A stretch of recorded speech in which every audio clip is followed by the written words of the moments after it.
Bom dia, bom dia, bom dia.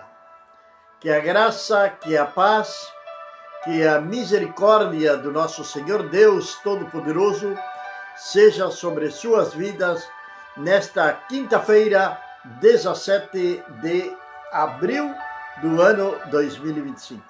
17 de abril do ano 2025, gratos a Deus por este novo dia de vida.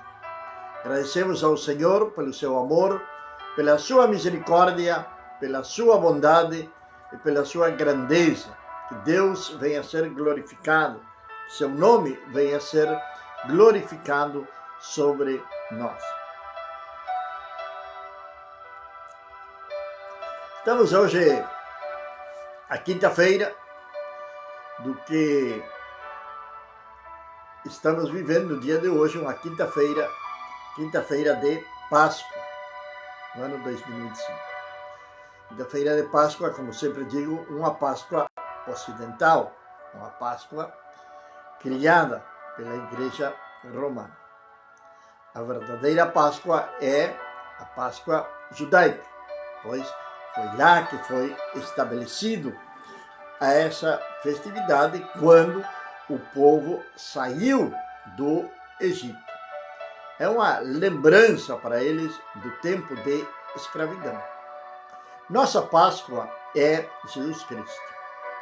Ele é nossa Páscoa. É o que o apóstolo Paulo fala em 1 Coríntios, capítulo 5, verso número 7, se não me engano.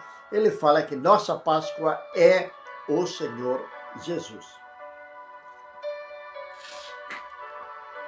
Porém, queremos aproveitar essa data para fazer alguns comentários do que neste dia, supostamente neste dia, eu sempre digo, não temos certeza do dia, por a questão dos calendários, já falamos sobre isso. Mas, supostamente, numa quinta-feira, foi quando o nosso Senhor instituiu a ceia. Ele vai começar então a fazer algumas mudanças nos costumes. Maria, bom dia, bom dia. Que Deus abençoe poderosamente a sua vida nesta manhã, aqui na cidade de Cacequim. Diz a palavra de Deus no capítulo 26 de Mateus, que aconteceu que, havendo terminado de falar Jesus todas estas coisas, disse aos seus discípulos: Vós sabeis que a Páscoa se celebra dentro de 2 dias, e o Filho do Homem será entregue para que o crucifiquem. Então reuniram-se os principais sacerdotes, os escribas e os anciãos do povo no pátio do sumo sacerdote chamado Caifás, e tomaram conselho de como prender com engano a Jesus e matar. Logo vem, que nós falamos no dia de ontem, a unção que ele teve na casa de Simão, em Betânia, ou na casa de Marta e Maria. Mas também nós temos a instituição da Páscoa, que vai começar no versículo número 17, Páscoa não, da Santa Ceia, que vai começar no versículo número 17. Lemos os primeiros 5 versículos do capítulo 26 para poder entender o que estava acontecendo já em Jerusalém nessa semana da Páscoa, dos pães asmos, naquela festividade tão importante para o povo de Israel. No momento que se recordava da escravidão no Egito, de como Deus tinha libertado, de como Deus tinha dado para eles aquela terra prometida, mas também ali estavam planejando como matar, como crucificar, como levar à morte o Filho de Deus. Tem 4 milagres, que são 4 milagres messiânicos. E esses 4 milagres messiânicos trouxeram a revelação para os fariseus, os saduceus, de que Jesus era realmente o Messias. Só que eles não o reconheceram como tal. Eles sabiam quem realmente ele era. Vou passar o mate aqui para minha esposa, que está firme aqui, junto conosco nesta manhã e todos os dias. Que Deus venha abençoar. E eles sabiam disso. Sabiam de que Jesus era o Messias, pois ele tinha feito 4 milagres messiânicos. Entre eles, ressuscitar um morto, por exemplo, depois de 4 dias. E foi Lázaro curar um surdo-mudo de nascimento, um cego de nascimento, enfim. Teve 4 milagres que Jesus fez. Leproso, a cura de um leproso também. Foram 4 milagres que Jesus fez, que foi trazendo à tona de quem realmente ele fez. Ele fez muitos outros milagres, mas tem milagres que somente o Messias poderia fazer. Somente o Messias poderia fazer. Como é evidente a ressurreição de Lázaro. Houve outra ressurreição na Bíblia? Houve, claro que sim. O filho da mulher sunamita, por exemplo, através do profeta, o profeta Eliseu. Enfim, teve outras ressurreições, mas depois de estar morto durante 4 dias, não teve nenhum tipo de milagre. Então, são milagres que declaravam abertamente de que Jesus era o Messias. Mas vamos então à ceia do Senhor, que foi instituída no mesmo dia que ele foi traído, no mesmo dia ou na mesma noite que prenderam Jesus também. Então a palavra de Deus vai dizer, no primeiro dia da festa dos pães sem levaduras, vieram os discípulos a Jesus dizendo-lhe, onde queres que te preparemos a Páscoa e para que a comais? A Páscoa era preparada. Tinham que preparar, tinham que verem o Cordeiro Pascual. Eles não iam sentar-se a uma mesa, comer peixe e beber vinho, não. Eles iam comer um Cordeiro Pascual. Pães sem levadura, logicamente, o vinho. Esses 3 elementos, eles estão tipificando, estão mostrando a obra redentora do nosso Senhor e Salvador Jesus Cristo. Eu não sei se está saindo bem a transmissão, eu creio que deve dar uma segunda, mas continuar em frente. E ele lhes respondeu, ide à cidade, a certo homem, e dizei a ele, nosso mestre diz, meu tempo chegou, eu celebrarei a Páscoa em tua casa, juntamente com meus discípulos. E os discípulos fizeram como Jesus lhe ordenara e prepararam a Páscoa. Quando entardecia, ele se assentou à mesa com seus 12 discípulos. Noutras traduções diz que ele se reclinou. Outro dia assistíamos um documentário falando sobre isto, direto de Israel, falando dos costumes, que nessa época as cadeiras para sentar-se à mesa eram quase inexistentes. Eram mesas baixas, onde colocavam almofadas e as pessoas se sentavam, se reclinavam para poderem então participarem dos alimentos. E não era uma mesa só, senão que essa mesa, nós não temos como mostrar aqui, mas essa mesa era como se formasse uma U. Era algo assim semelhante, como se fosse a letra U. Uma mesa e depois 2 nos costados dessa mesma mesa. E ali então se sentaram os discípulos, se reclinaram, se sentaram, como você queira dizer. E ali então começa a celebração da Páscoa. Ali naquela mesa estava os pães, o vinho e o cordeiro. Os 3 elementos principais da Páscoa. temos que falar algo quando falamos de vinho.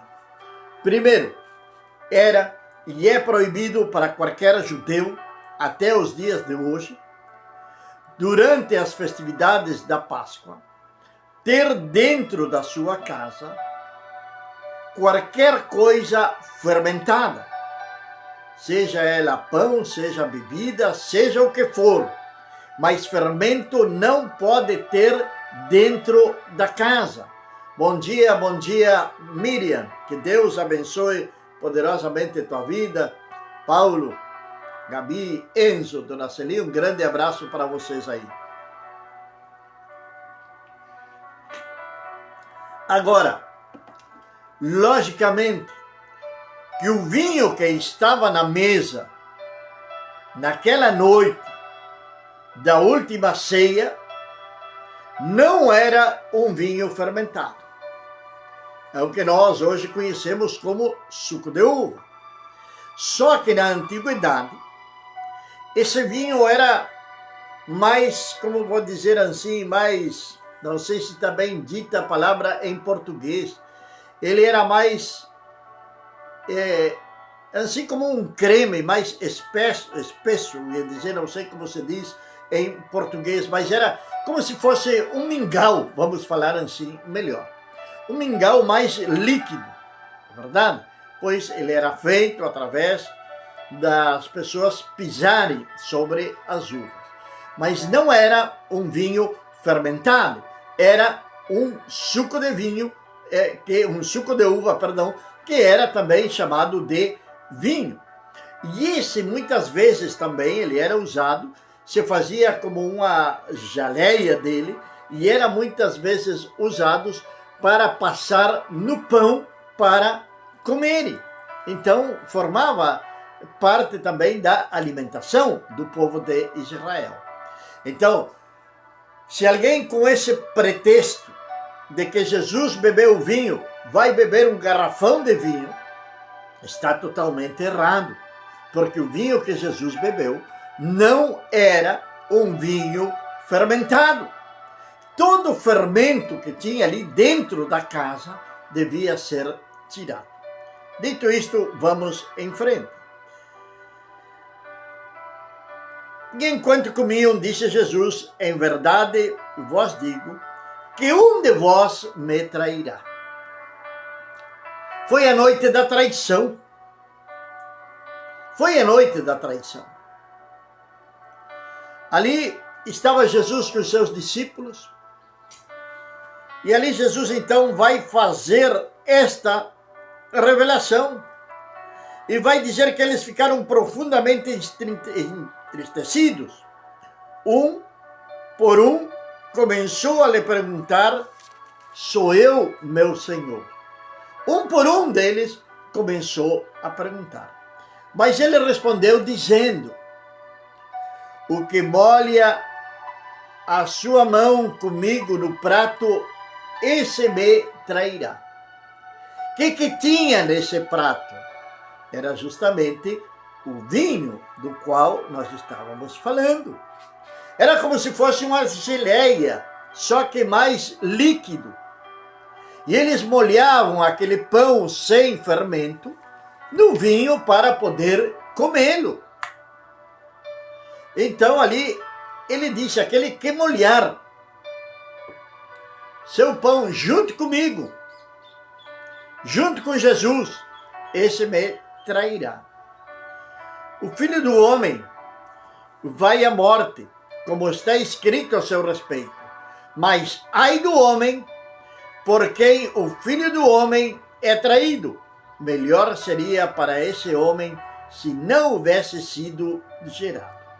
Então Judas, o traidor, respondeu dizendo, acaso sou eu, mestre? E Jesus lhe disse, tu o disseste. E enquanto comiam, tomando Jesus o pão, e bendize o pão, e tendo partido aos seus discípulos, dizendo, tomai, comei, este é o meu corpo.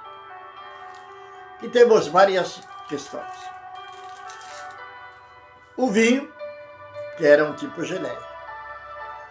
O anúncio daquele que o iria trair. o sinal que iam terem os discípulos de quem seria o traidor. Jesus não falou o nome. Agora, quando Judas pergunta, acaso serei eu, mestre? Tu disseste. Foi tu que disseste. Não fui eu. E ali então começa uma mudança nas festividades da Páscoa. Um ensinamento para a igreja de hoje. Ali começa uma cerimônia para a igreja de Cristo. A Páscoa, lá dos judeus. A Santa Ceia da Igreja de Cristo. São dois povos diferentes. Tem o povo de Deus, escolhido por Deus, que é o povo de Israel, e tem o povo enxertado através de Jesus Cristo na nação de Israel, que é a Igreja de Cristo. Com a diferença que os judeus não acreditam em Cristo. Ainda eles continuam esperando o Messias. Por esta razão, eles continuam com esta festividade. Mas Jesus vem mudar radicalmente o sentido da Páscoa. Ali ele vai apresentar o pão, dizendo: este é o quê? O meu corpo. Este é o meu corpo. Comei, tomai, comei. Este é o meu corpo. O corpo de Jesus, que há poucas horas para frente, ele seria torturado, ele seria crucificado, ele seria chicoteado antes, ele seria levado à cruz. Cumprindo-se assim as profecias do profeta Isaías, onde ele falou que ele levou sobre si todas as nossas enfermidades, todas as nossas dolências, todos os nossos pecados. O castigo da nossa paz foi sobre ele. Esse é o significado real do pão quando participamos de uma ceia. Agora, assim como Judas traiu Jesus, muitas vezes também tem no momento da ceia pessoas que estão traindo a Jesus, pois estão em pecado, pois estão em desobediência ao Senhor, estão rebeldes, são murmuradores, são contumazes, e mesmo assim não tem um momento de reflexão, de búsqueda, de pedir perdão ao Senhor pelos seus pecados. E participam, assim como Judas, indignamente da ceia do Senhor.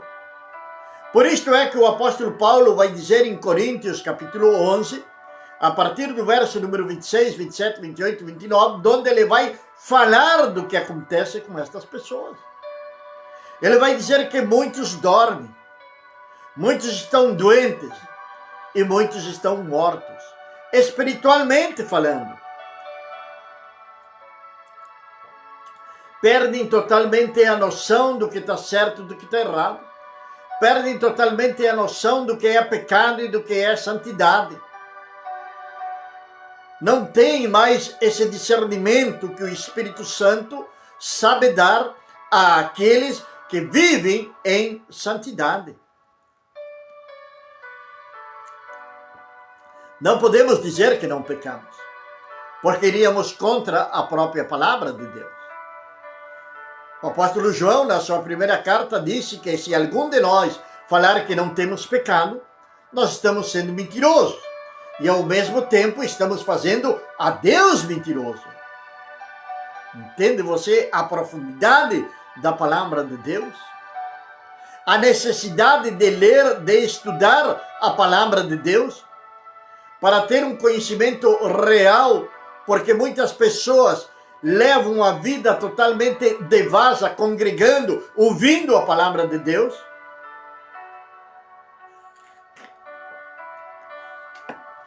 Porque não querem confessar os seus pecados.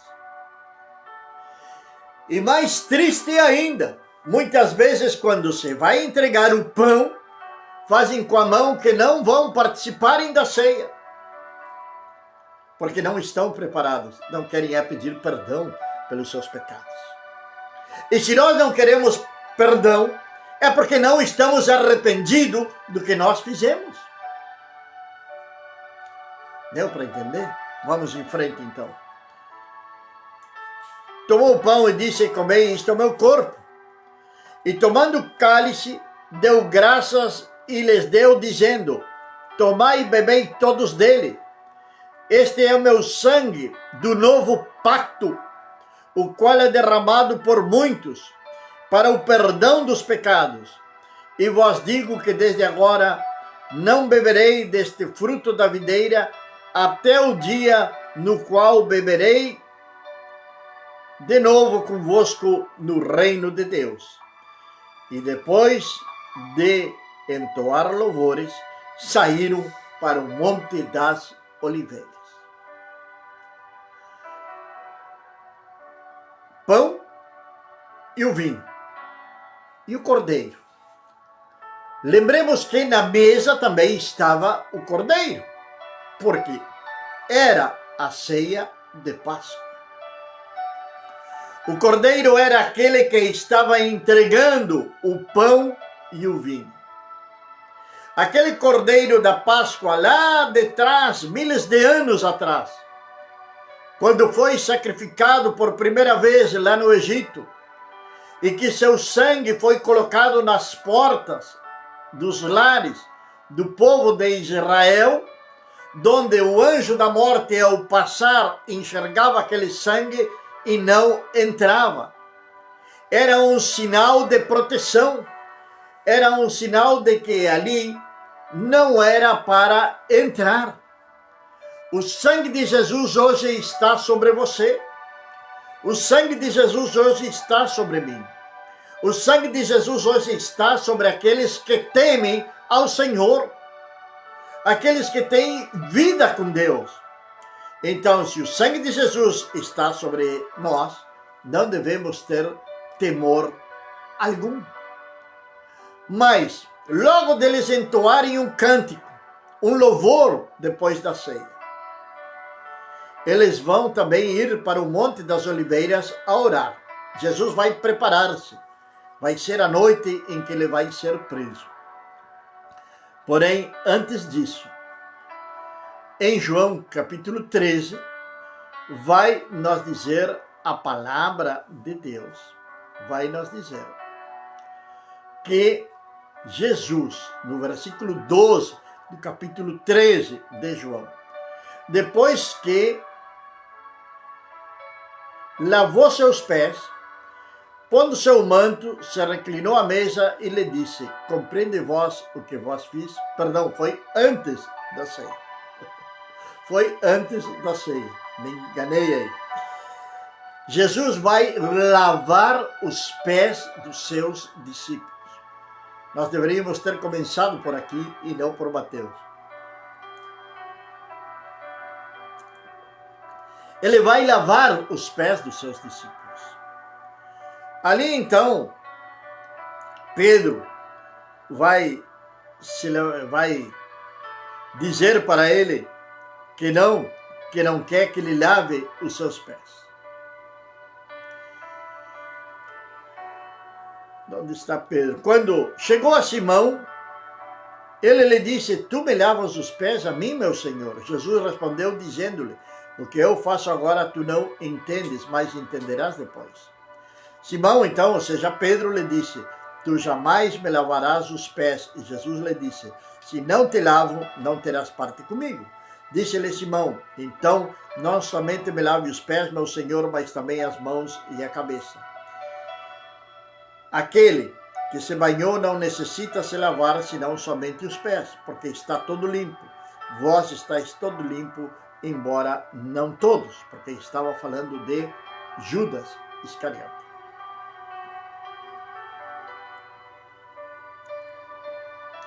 Jesus vai lavar os pés dos seus discípulos. Estamos quase chegando ao final já. O que queria ensinar Jesus ao lavar os pés dos discípulos? Primeiro, ele queria ensinar o que é verdadeiramente a humildade. Segundo, o serviço. Jesus veio para servir e não para ser servido. Então, um discípulo de Cristo deve estar disposto sempre a servir e não ser servido. Ele estava ensinando também a igualdade, para que não existisse discriminação entre um e o outro. Todos somos iguais perante a Deus. O que nos diferencia é o relacionamento que nós temos com Deus. A nossa fé é o que nos faz alguma certa diferença entre nós. Pero aos olhos de Deus, todos somos iguais. Não tem diferença entre rico e pobre, não tem diferença entre raça ou o que for. Todos somos iguais perante Deus. Jesus também estava dizendo aos discípulos de que devemos de servir os uns aos outros. O apóstolo Paulo, escrevendo a Timóteo, lhe diz que aquele que não se importa pela sua família e principalmente os da família de fé, é pior do que um incrédulo. Isso é algo sério. Aquele que não se importa pela sua família, aquele que não se importa pela sua família e pela família da fé, é pior que os incrédulos. Quer dizer que nós temos uma família onde está esposa, filho, mas também temos a família da fé, que é onde congregamos. Então devemos de olhar os uns pelos outros. Não com indiferença. Não com indiferença. Quantas vezes ouvimos as pessoas dizer: cheguei naquela igreja e me olharam de cima para baixo. Ei, tua roupa não vai fazer a diferença. Tua chinelinha havaiana não vai fazer a diferença. Dá para que aquela que tem um sapato de R$1.000. Para Deus isso não interessa. Porque Jesus ensinou que por em cima de todas estas coisas está o amor. E o amor é a essência do nosso Senhor e Salvador. Você possa meditar desta palavra. Eu quero convidar você para amanhã, 18h30, amanhã, 18h30, aqui na Igreja Luz para os Povos, Prudente Domingues 440, teremos o nosso culto. Amanhã o mundo comemora, festeja, ou sei lá o que, a crucifixão de Jesus. Mas vem aprender sobre as 7 palavras que Jesus falou na cruz. Você é o nosso convidado. Você não pode faltar de jeito nenhum no dia de amanhã, Prudente Domingues 440. Você quer receber a bênção, quer ser abençoado, quer sentir a graça de Deus sobre a sua vida, mas não quer fazer um pequeno sacrifício de levantar-se da sua poltrona e chegar até a casa de Deus. Esperamos você amanhã às 18h30 aqui na Igreja Luz para os Povos.